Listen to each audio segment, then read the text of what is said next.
At 04:41 hours local time, the 18th car of a Russian weapons train tore itself apart on the Luhansk rail line, and the blast rolled forward through car after car like a fuse burning in reverse. Steel doors blew outward, red-hot fragments spun into the rain. The shockwave shoved loaded cargo cars off their rails. This train had set out to reinforce the Eastern Front, carrying fuel, ammunition, and military supplies roughly 450 miles from the rear toward the fighting. Now it sat burning on the very line it was meant to protect, throwing a column of black smoke nearly 350 feet into the low morning sky, visible for miles through the storm. To understand how a fully loaded supply train ended up trapped and burning on an open rail line, you have to go back 3 hours and understand what this line actually meant to Moscow. The railway through Luhansk is not a convenience. It is an artery.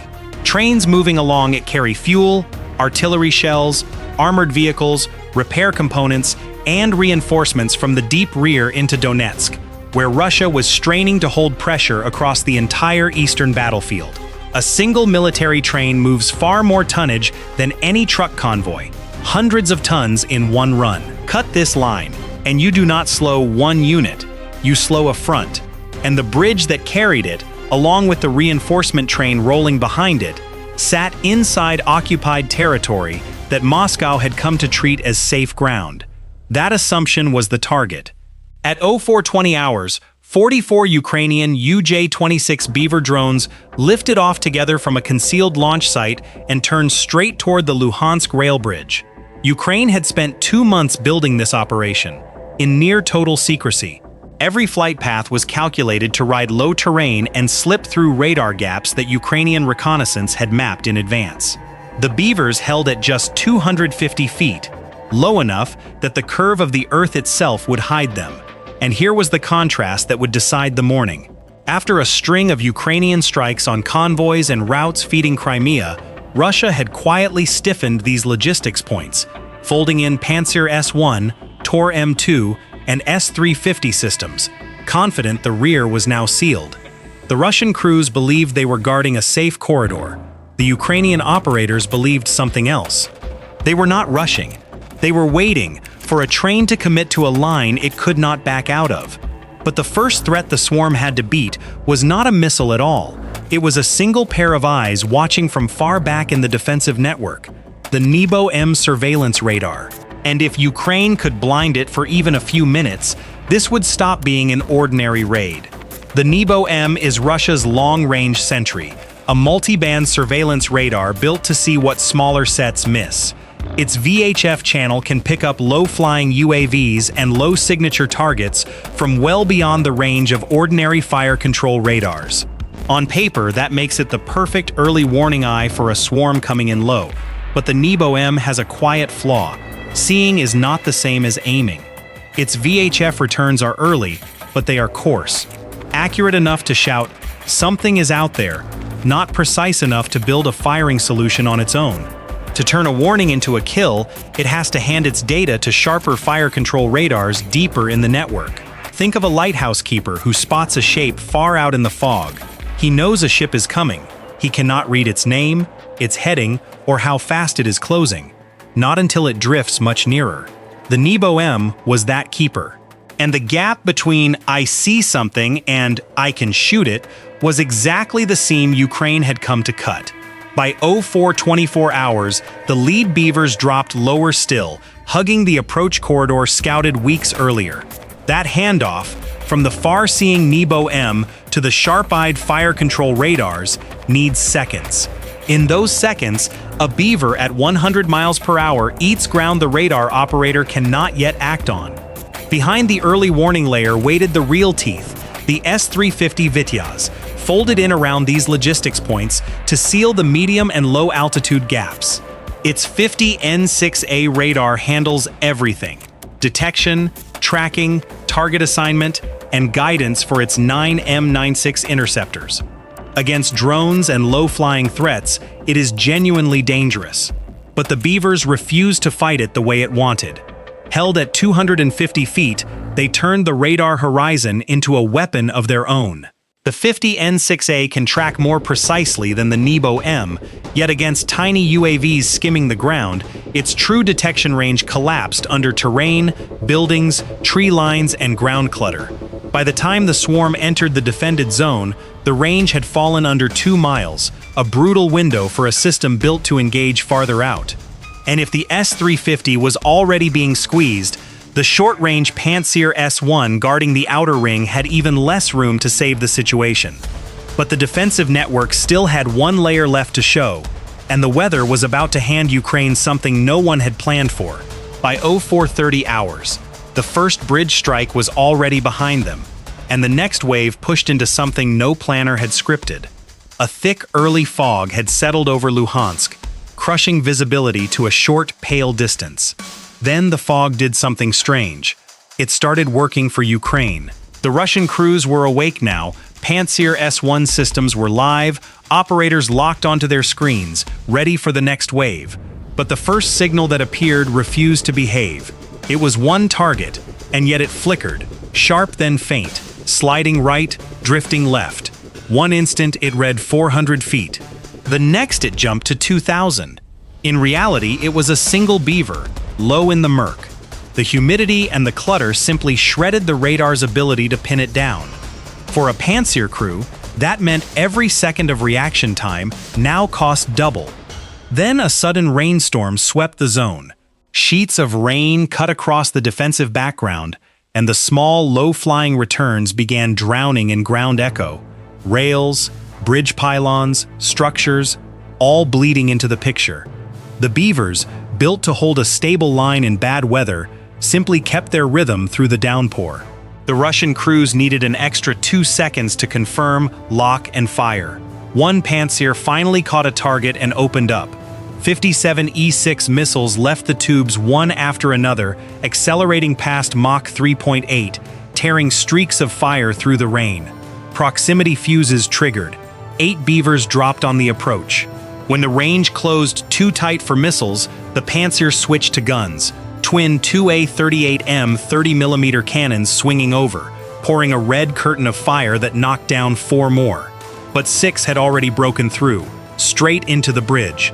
And here was the deeper problem for Russia, one no single system could fix. The Beavers had not come in from one direction.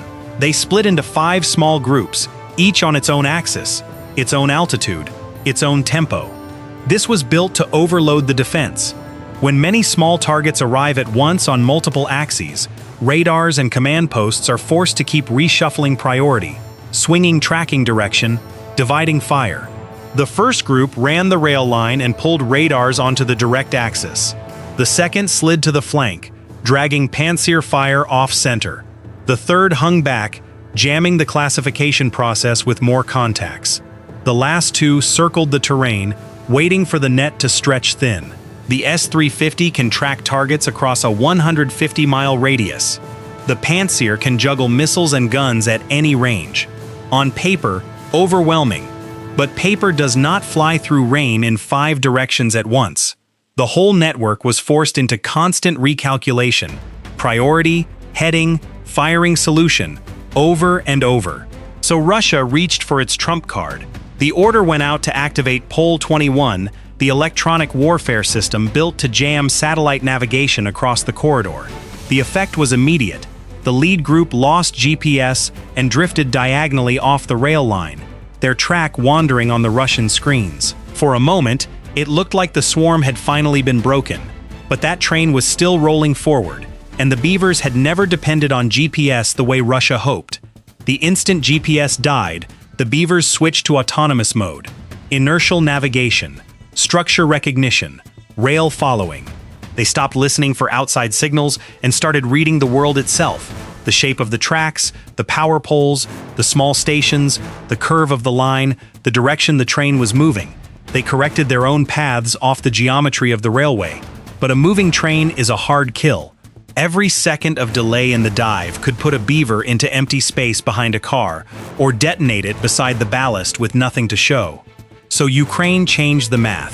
One group broke off and accelerated, not toward the train, but ahead of it. If the cargo could not be hit while it moved, then the route in front of it would die first. The Beavers dropped low, hugged the rail line, and raced for a blocking point. The lead sensor locked onto a stretch of track ahead of the locomotive, two parallel steel rails, the ballast beneath, the raised rail bed. The first Beaver pitched down. The blast struck one rail dead on, bending the steel off its supports. The shockwave tore through the ballast, hurling stone and metal along the line. The second aircraft slammed in beside it, widening the wound, knocking the sleepers out of place. In an instant, the track ahead was no longer a line. One rail warped, the other shoved off its axis. The bed ripped open into a broken gap. Inside the locomotive, the crew felt the vibration run back down the rails and understood the route ahead was gone. They hit the emergency brake. Steel wheels ground against steel in a long, screaming skid, the whole weight of the train lurching forward car by car. The speed bled away fast, and that was the moment. The train stopped being a difficult moving target. It became a heavy, slow, trapped mass, sitting on the exact line it had come to reinforce. It had committed. There was no backing out now. Then the rest came in. Russian escort troops jumped down both sides, firing AK-12s into the sky. But against drones diving at 120 miles per hour, the window to aim shrank to a heartbeat. The first group hit the locomotive, a Beaver into the power compartment. Engine and fuel lines and control panel packed together. The roughly 50-pound warhead cracked the steel skin. Fire burst from the nose. The locomotive was no longer an engine. It was an anchor, pinning the whole train in place. The second group dove into the third car, flammable fuel. The warhead punched through, heat flooding the compartment. Fuel vapor caught almost instantly. An orange-red column blasted from both sides, spilled onto the ballast, ran along the rails. Black smoke swallowed the middle of the train. Then Car 12, ammunition. Through the smoke now, the operator flying half-blind on distance and car count. The Beaver cut the edge of the smoke and slammed home. The metal skins split. Crates and propellant flew apart, sharp little detonations stuttering out as rounds cooked off. Flames licked toward the next cars, but the rear was still intact, so the last group kept diving. Car 18, the weapons cluster trapped at the back. One Beaver dropped lower, skimmed the smoke, and drove straight in. A larger blast roared up. Fire ran the length of the rear section, dragging one secondary explosion after another behind it. Steel doors blew out. The rain kept falling. It was not nearly enough. By 04:41 hours, the Russian supply train was finished. The locomotive was destroyed. The third car burned hard. Car 12 was ripped open. Car 18 had triggered a chain of blasts running toward the rear. Behind it, the bridge that had opened the morning sat badly damaged. One section of track torn away, black smoke still climbing through the rain. Militarily, the tally was blunt. An engine gone, cars of fuel and ammunition burning, a critical bridge crippled, and a logistics line cut clean. Hundreds of tons of cargo stopped just short of the front it was meant to feed. But the real damage was never going to fit inside a few burning cars. Strategically, Ukraine had hit one of the Russian army's most sensitive weaknesses, its ability to keep supply flowing east. When a bridge drops and a weapons train dies on the rails, the effect ripples through the whole operating rhythm in Donbass. First, Russia loses speed. A train hauls far more than a truck convoy, so cutting the line forces cargo onto roads that are slower, costlier, and more exposed. Second, it stretches Russian air defense thinner. If long-range drones can reach bridges, rail lines, and trains deep in occupied territory, then more Pantsir, more Tor, more S-350, more electronic warfare has to be pulled back to guard the rear instead of the front. Third, it marks a shift in thinking. Ukraine is no longer only trying to kill units in the trenches. It is going after the system that keeps those units alive. Bridges, fuel depots, ammunition trains, transport junctions. And there is a cost Moscow cannot armor against. When routes through Luhansk and Donetsk are struck this deep and this precisely, Russia does not just lose tonnage. It has to explain how rear areas it called safe were reached at all. That erodes the one thing an army running on confidence cannot spare, the belief that the ground behind the line is still its own. That is why a strike on one bridge and one train means far more than a morning explosion. It is a single move in a larger campaign, to turn Russia's rear into a place that is no longer safe, to stretch its defenses until they thin, and to choke the supply flow that the Eastern Front runs on. Cut the fuel, slow the shells, strand the trains, and the pressure Russia can hold in the east has to weaken over time. If this breakdown was worth your time, hit like, subscribe, and turn on notifications so the next analysis reaches you.